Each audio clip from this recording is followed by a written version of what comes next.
Assalamualaikum warahmatullahi wabarakatuh. Perkenalkan, nama saya Anggi Wulandini. Pada kesempatan ini saya akan mempresentasikan tentang bangsa Kristen atau pluralistik budaya, agama dalam kehidupan Amerika, menjelajahi paradoks agama di Amerika Serikat. Yang pertama, kita mulai dengan paradoks sejarah keagamaan Amerika. Sejarah keagamaan Amerika ditandai oleh dua tema yang tampaknya kontradiktif. Yang pertama, klaim sebagai negara Kristen yang didirikan atas prinsip Alkitab, dan yang kedua, kenyataan keberagaman agama yang berkembang pesat dengan pluralisme yang berlaku karena pemisahan gereja dan negara. Akar Kristen Eropa di Amerika. Dimulai pada tahun 1607 sampai 1640, pemukim Eropa dari Inggris membawa kekristenan Protestan. Kemudian pada tahun 1620, peziarah tiba di Plymouth mencari kebebasan beragama diikuti Puritan di New England. Pada tahun 1630, Roger Williams diusir dari Massachusetts karena pandangan agamanya, kemudian mendirikan Rhode Island sebagai suaka kebebasan beragama. Pada akhir abad ke-17, kebijakan Inggris mengharuskan toleransi Protestan yang lebih luas. Katolik Roma tidak diakui secara resmi kecuali di Maryland dan Pennsylvania yang dikuasai Quaker. Pengaruh Afrika dan keragaman awal. Kedatangan kapal budak pada tahun 1619 menambah budaya suku Afrika ke agama di selatan. Kekristenan Afrika Amerika berkembang menjadi perpaduan dinamis antara tradisi Afrika dan Protestanisme evangelis dengan nyanyian dan tarian yang khas. Keragaman etnis dan agama awal.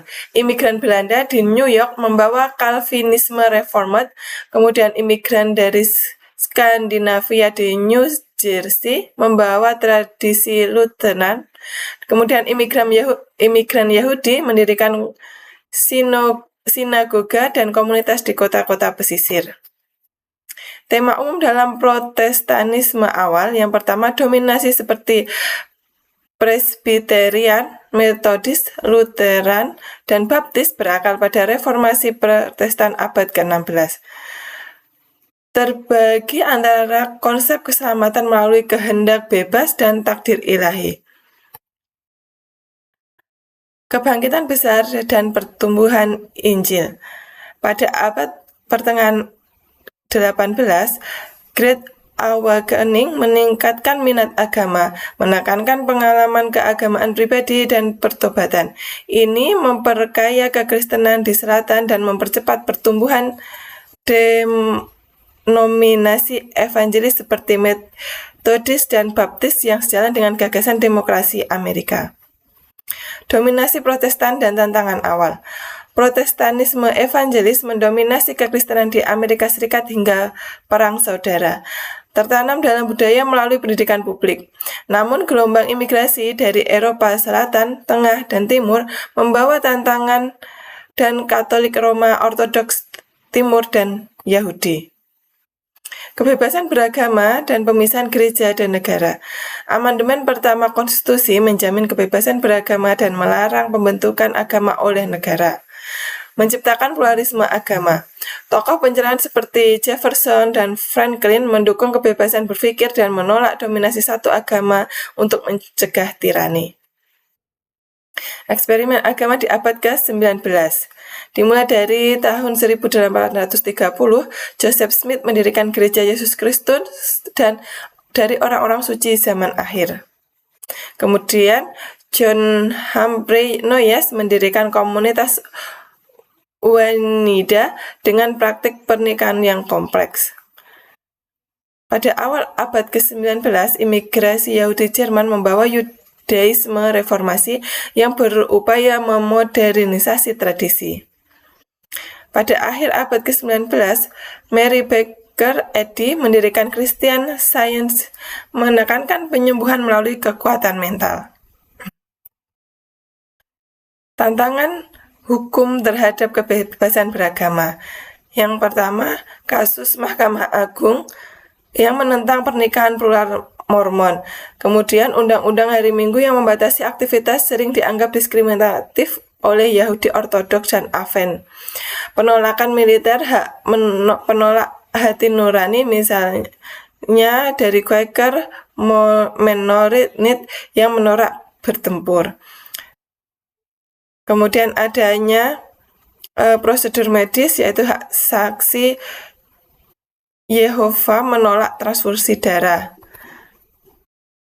Kemudian pluralisme menjadi norma. Setelah tahun 1960-an, gagasan Amerika sebagai negara Kristen memudar. Protestan, Katolik, dan Yahudi mulai dianggap setara. Mobilitas sosial, perang, dan pendidikan tinggi memperluas kontak antar agama. Kesetiaan denominasi melemah, banyak memilih gereja berdasarkan kebutuhan. Berikut wajah baru pluralisme pertumbuhan agama-agama Asia. Pada tahun 2000 ada 2 juta umat Buddha, ada 950.000 umat Hindu, ada 3.950.000 umat Muslim, dan 30.000 umat Buddha, 10.000 umat Muslim pada tahun 1900. Berarti ada peningkatan sampai di tahun 2000. Imigrasi dan pluralisme kontemporer. Perubahan undang-undang imigrasi meningkatkan imigrasi dari Amerika Latin, Afrika, dan juga Asia. Ini memicu pertumbuhan pusat penganut Islam, Buddha, dan Hindu, mengubah wajah pluralisme agama secara signifikan. Wilayah Sindh mengalami pertumbuhan imigrasi yang terbesar. Tantangan pluralisme modern, yang pertama adanya akomodasi praktik keagamaan baru. Misalnya, waktu sholat bagi umat muslim dan hari raya yang berbeda. Kontroversi pembangunan rumah ibadah seperti masjid di dekat World Trade Center. Tantangan dalam pendidikan publik, bagaimana mempelajari agama dunia tanpa bias atau ada asumsi dari Kristen.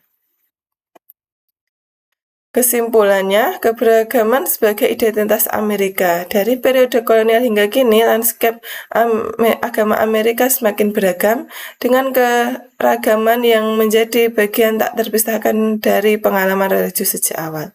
Konstitusi menjamin kebebasan beragama, namun pertanyaan tentang implementasi dan keseimbangan mayoritas-minoritas terus menjadi tantangan hukum.